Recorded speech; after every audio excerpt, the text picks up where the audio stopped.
ATHLEAN-X, your modern day Maharaja, Jinder Mahal!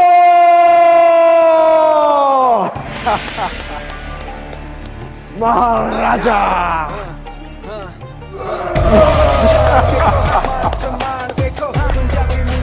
Your gym, brother. ATHLEAN-X is yours.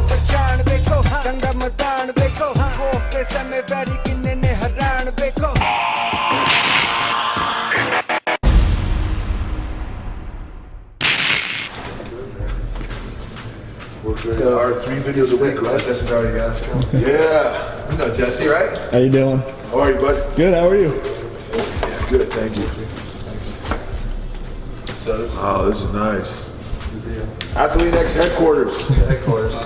That's nice, brother. I want to talk to you just about what's going on with your Yeah, shoulder. shoulder labor. Yeah. Yeah. And what did you do there? So no, I remember when it happened. I was holding onto the rope, doing you know those knees that I do? Mm-hmm. Yep. Like I bounce off, so bounce off and pulled. Yeah. I was holding onto the rope and just pulled it when sublux. Yeah. And tore it at the same time? Yeah. And what have you done for that? Just my own rehab.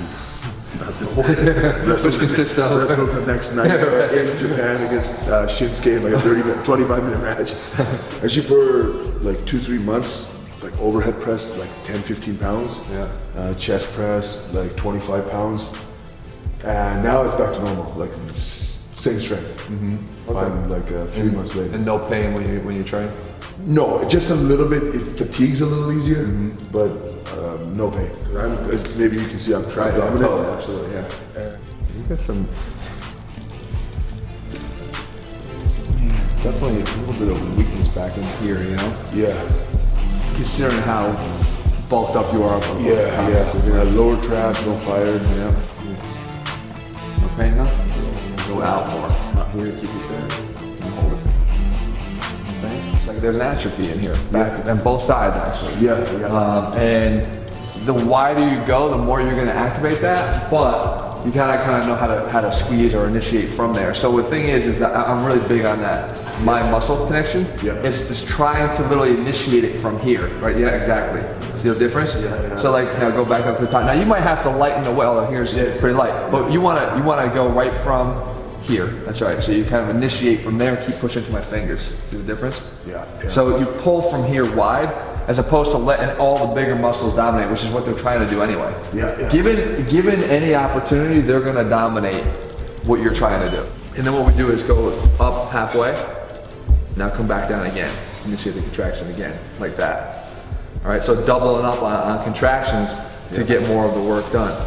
Now I can see what you're doing already again, which we know is pulling everything up here. So you want to, I'm going to show you some things we do for that. All the way down. Try to squeeze it all the way down. Last couple inches matter. Yep, right there. Now up just a few inches. Now do it again. Into there. And that's a neuro re-education thing like that. The point of that is not necessarily to try to overload. You do that on your heavier set, but just to try to get those muscles to be a little bit more active. Dislocation, but so look, I'm gonna be. So yeah, 2 labor. Yeah. Wow. I'm gonna be eavesdropping in. Yeah, no, absolutely. So, well, first of all, let's talk about the trap thing. Because what happens is, as you saw there, here it is, I'm trying to get you to do something, but then the trap keeps wanting to do the job instead. So it's stealing from the opportunity from the muscles we want to work.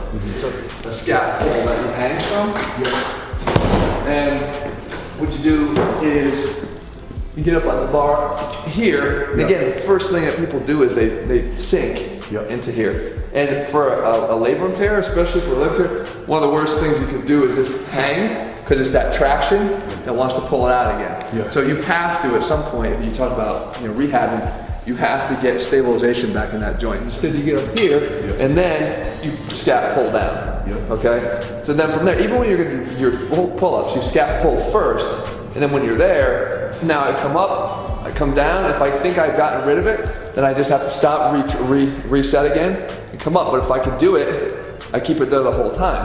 But it becomes a lot more conscious of being able to hold right in that spot and don't just let it sink. Everybody lets them sink at the bottom. Usually sink at the bottom. You know? So instead of leaning your body back, Try to stay straight up and down. There you go, and scat pull. And they're weak. They're definitely weak compared to how strong the rest of your body is, your upper body. Remember, don't go too far, because what the weakness will do is the round boys will kick in. So what you'll do is instead of going here, when you go to scat pull, you'll lean back to then the round boys can go. Instead, we want to go straight up and down, so it's lower traps that are gonna help you out. Okay. So straight under the bar. Yeah, you got it right there. Perfect. Get a little higher. Right there, straight to there, hold. Good. No pain in your shoulder, right? That's actually the first time I did pull up in 3 months. Really? Yeah. Because of that. Yeah. So if you can start to do them again, and if you're right, one of the good ways to do it is to progress through there, because your body weight is going to exceed what you probably would start off over there with. Try this for a second. I want you to, definitely a lot weaker. So get up on there. Now just let it sink as it would normally. Just like that. Yep. Now all you're doing is you're trying to do a pull up without bending your elbows at all. Just like that. It's a small move. It's 1-2 inches. Just like that. Come up and right in here. Okay. Now you can do it here. You want to make sure here that you're staying up. Because this is a substitution. So even just trying to do that. That's as soon as I do that, I put them at an advantage to be able to pull.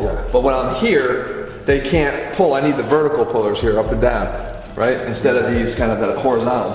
So just a straight, that's it. That's all it is. It's literally 2 inches. I can. It's just 2 inches, right? And the same thing applies. You can take it once it's preset. Try to hold it now and go down and do a pull down, especially the way I was saying here. Use the muscles on the outside. Now when it gets back up to the top, don't let it pull you into that shrug again.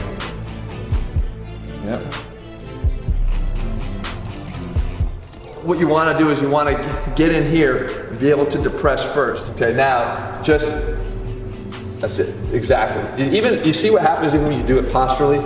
Your delts get wider. Because instead they're doing this, instead of being out and down. So now when they're there, now for a side lateral raise, because normally you're doing this, take them here, don't move. You're here, extend them out. Now that's only 10 pounds, so it's gonna be heavy. Because your delts are gonna be doing all the work instead of your traps. So take them from there, extend them out. Good. Now bring them back and don't let those traps come up. Keep it down, the same way you were. Bring them in front of your chest. This way. There you go. Just grab a pair of dumbbells. Go ahead. You don't have any head weight. I do grab the 30s. That's good. This one keep going a little bit. The reason when I do chest, my front delts always. Well, it's already happening. Or like this. And when we go press, it's in front of the chest. It's out in front, so it's like, okay, I'll do it first. Once it does that, as soon as it starts that, the chest cannot take over at that point. It's just too late, because it's already going to dominate the whole way. Where then the chest almost sinks down in. Instead, if the chest is out, and then you initiate from there, you can see that right there, boom, it's doing the pressure. But we'll cover that in the bench press. People do side shoulder raises, like they do this. You know, they do that, and they start pulling up here. This is how I usually do. Like and it's all trap. So I always say, pretend there's a fence right here, and you got to sneak your arm underneath the fence. The first move is getting your arm under the fence without getting So you're almost going down and up, right? So under here and up out to the side. Exactly. Initiation can be right here. Feel that? Now, see if we can keep it going without letting this kick in, which is good. This is actually nice and loose. Keep going. Push, push, push more. Push. Feel that? All right. This is the delt from here to here. This is it. This is the real estate. So when I first initiate the contraction, now yes, you want to go long, but the first move is not up here, right? Which it was already. Every time you have to come down, right? But the first move out is going to be right in here. Feel that? So now it's like in here. Now that I got that, now can I just keep pushing through there? And you can't see that. So now the difference is that for the first time, now hold it. So all that tension's right there. Yeah. You don't abandon heavy weight training. Yeah. But when I really want to try to get an effect, like a hypertrophy effect, I know that ultimately I have to get as much tension into that muscle if that's what I'm trying to build. Now athletically, there's a lot of things you can do athletically to become better and stronger, more functionally athletic. Yeah. Well, if you know, part of your job is aesthetically looking good, right? So if you want to get your delts to pop and look better, then you have to figure out how you can drive as much tension right there. And a lot of times, your delts probably never felt 15 pounds of tension directed right there. You know? You're right. Yeah, just like that. I can see my delts fire. Yeah, totally. And then I like the one and a half technique because it enforces that, wait, I'm not done, I gotta do it again, you know, and it's like, right. But if you did this for 4 weeks, your delts would start to pop even more because they just haven't been overloaded that way. Yeah. I mean, your shoulders are fucking massive. But if you get them, if you get your delts balancing out your traps, you're gonna look game changer. Yeah, that's it. It's like you did it perfectly that time. You literally initiated right with your delts. And then you gotta kick it again without, there you go. Yeah, and it's that last inch. It's that last inch right to the top. That's the hardest. But yeah.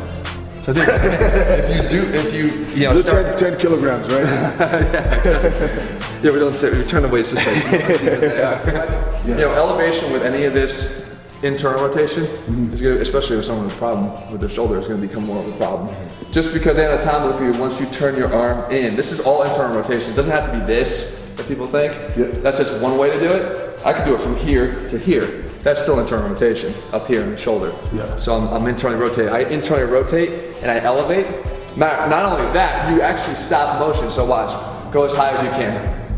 That's as high as you can get internally rotated. Now externally turn your arm out, it goes up. Because you're blocking it. You can't. Do you go, some people go up to here, you go all the way up? Oh, for that? So for you, it'd actually be interesting because one of the exercises I was going to show you guys with the plate is what we call a trap raise. And it's not an upper trap raise, it's a lower trap raise. But if you keep going straight up, now we're kicking this in. Feel that? Right in there. Right here. So if we take the plate here, again, it all starts with the setup. I start with the plate up against my thighs, but as it comes up, I face the plate away from me. So I'm here, and then I face it away from me that way. Okay? You'll feel it when you do the plate. And then you get that squeeze where I can almost feel it cramp on me in the top position. You know? Right there. You feel it? Yeah. And then you come down. When you come down, it doesn't just drop. You keep everything back here as this comes out in front of you. Is there a point where I transfer it to my front delt? It's gonna happen. It's gonna happen on its own once it passes sort of its 90-degree mark. So remember, when you initiate it, you are initiating from here. Going back a little bit. Now just go ahead and do your regular raise. Just keep your arms out long. That's all front delt. See that? Now from here up is usually where it starts to turn into low trap if you do it right. Which is now, you can feel it shifting back from here, now back down to here. For someone with scar tissue, should you really try to push through that? Or? No, you go to where your range is. So where's your range? Like pretty much, like I try to avoid this range of motion, but like this is where it stops. Is that high? Does it hurt up there though? No, just because of all. You can safely go there. Call it you would call it neuromuscular re-education. But honestly, like this is training. Because you can hypertrophy the shit out of your muscles doing this kind of training for the reasons I told you that you aren't really pushing this kind of tension to the muscles anyway. And